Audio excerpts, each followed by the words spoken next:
You think you know orgasm, don't you? You probably imagine a burst, a peak, a physical crescendo, a momentary release, a fleeting shiver, and for most, that's where the story ends. But what if I told you? What if I told you that the orgasm you've actually been chasing, the one you've glimpsed in the most profound moments of your life, has nothing to do with touch or sensation or anything you can feel with your skin? What if the true orgasm, the kind that reverberates through your very soul, is something you've never consciously experienced? It's a bold claim, I know, perhaps even a little provocative, but bear with me, because what we're about to explore together will fundamentally shift your understanding of desire, connection, and the very essence of what it means to be alive.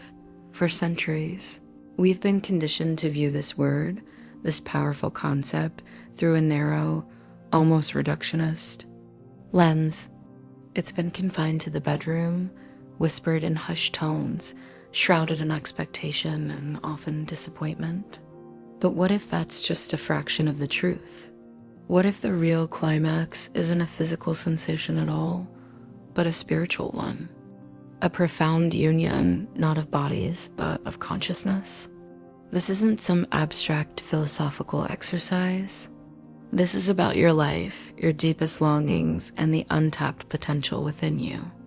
The kind of potential that, when unleashed, can flood your entire being with a sense of ecstatic wholeness, a feeling that transcends anything you've ever called pleasure. If this resonates even a little, if a flicker of recognition sparks within you, then please take a moment. Hit that like button, subscribe to the channel, and join this conversation. Because this isn't just about my words. It's about our shared journey into the depths of human experience. Think about it. We've all had those moments, haven't we? That surge of absolute clarity when a complex problem suddenly, beautifully unravels before you.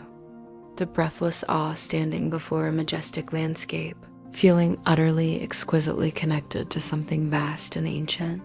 The tears that well up when you hear a piece of music that speaks directly to the forgotten corners of your soul. Or perhaps the sudden, overwhelming sense of belonging when you finally, truly allow yourself to be seen, imperfections and all, by another human being. What were those moments truly? Were they just fleeting emotions, or were they echoes of something far grander, far more profound? Carl Jung, that towering titan of the human psyche, spoke extensively about the individuation process, the lifelong journey of becoming whole, of integrating the disparate parts of ourselves. He understood that true fulfillment wasn't about external achievement or fleeting gratification, but about the profound inner work of self-discovery. One does not become enlightened by imagining figures of light, he wrote, but by making the darkness conscious. And in that conscious embrace of our shadows, of our vulnerabilities, of our unmet needs, lies the pathway to a different kind of climax. This is the orgasm of integration. It's the moment when the scattered fragments of your being, the light and the dark, the strong and the weak, the conscious and the unconscious, finally, irrevocably come together in a symphony of self. It's not about getting something from outside. It's about reclaiming something from within. Imagine for a moment a woman who has spent her life chasing external validation, her worth dictated by the approval of others, by the roles she plays, by the accolades she collects. She might achieve success, build relationships, appear outwardly happy, but beneath the surface, a gnawing emptiness persists. A sense of disconnection, a subtle ache that whispers, "Is this all there is?" She has been seeking a physical, external fix for a spiritual, internal hunger. But then, perhaps through a crisis, a profound loss, or a period of intense introspection, she begins to turn inward. She confronts her fears, acknowledges her woundedness, and dares to sit with her own uncomfortable truths. She sheds the masks one by one. She stops seeking to be liked and starts to genuinely love herself. This isn't a quick fix, mind you. This is the arduous, beautiful, often painful journey of confronting the self. It's a journey Seneca would have understood when he urged us to live in accordance with nature, to find our virtue not in external circumstances, but in the strength of our own character, and then something extraordinary happens. In a moment of quiet solitude, perhaps meditating, perhaps simply walking in nature, or even just sitting with a profound insight, a shift occurs.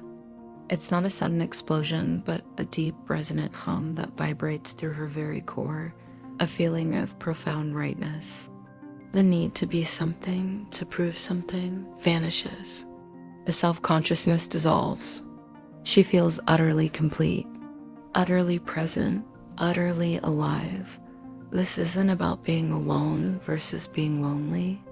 It's about discovering the profound, fertile ground of your own being, a place where you are never truly alone because you are in perfect communion with your deepest self.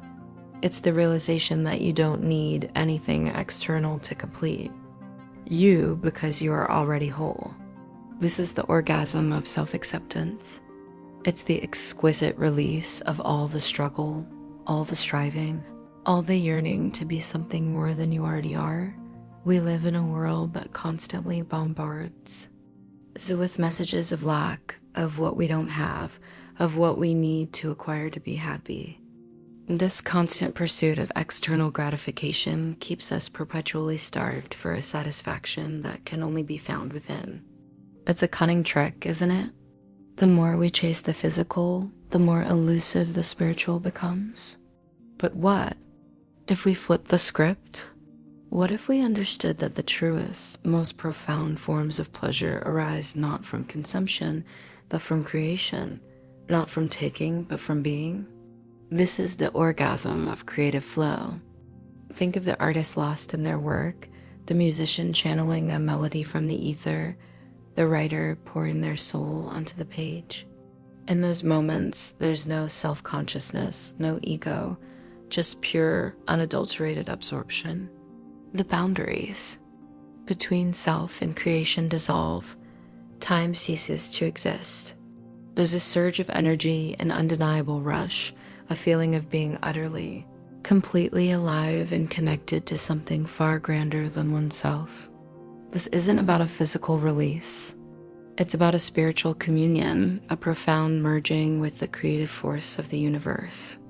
It is, in its own magnificent way, a climax of consciousness, a deep resonant yes to the very act of being dot. So how do we begin to access this other kind of orgasm, this deeper, more profound sense of fulfillment? It begins with awareness. It begins with shifting our focus from the external to the internal. It begins with courage, the courage to face our shadows, to embrace our vulnerabilities, to unearth the hidden gold within our own psyche. It begins with understanding that true strength isn't about never falling, but about the unwavering commitment to get back up, wiser and more integrated each time. It's about understanding that true maturity isn't about avoiding pain, but about learning, to lean into it, to extract the lessons, to transmute suffering into wisdom. This is the ultimate paradox. By embracing what we often perceive as weakness, our vulnerability, our emotional depth, our capacity for pain, we unlock an unparalleled strength, a power that comes from being authentically, unapologetically ourselves. It's about cultivating moments of presence, of deep, embodied awareness. It's about listening to the whispers of your soul, not just the clamor of the world. It's about giving yourself permission to feel, truly feel, every emotion without judgment, without resistance. Because in those moments of raw, unfiltered experience lies the gateway to this profound spiritual climax. It's the orgasm of presence, of being utterly, completely here in this moment with all its imperfections and its sacred beauty. This isn't about discarding physical intimacy. It's about enriching it, imbuing it with a depth and meaning you never thought possible. When you bring your whole integrated self to any connection, be it with a lover, a friend, or even just with nature, the experience transforms, it transcends the superficial and touches the sublime. Because ultimately, the greatest love affair you will ever have is with yourself, with the unfolding mystery of your own being. And in that passionate, unwavering embrace of who you truly are, you will discover an orgasm, a climax of the soul that reverberates through every fiber of your being, leaving you not spent, but utterly, divinely, and profoundly whole. So I invite you not to simply watch, but to experience, to begin this profound journey within, to seek not just the fleeting spark, but the enduring flame.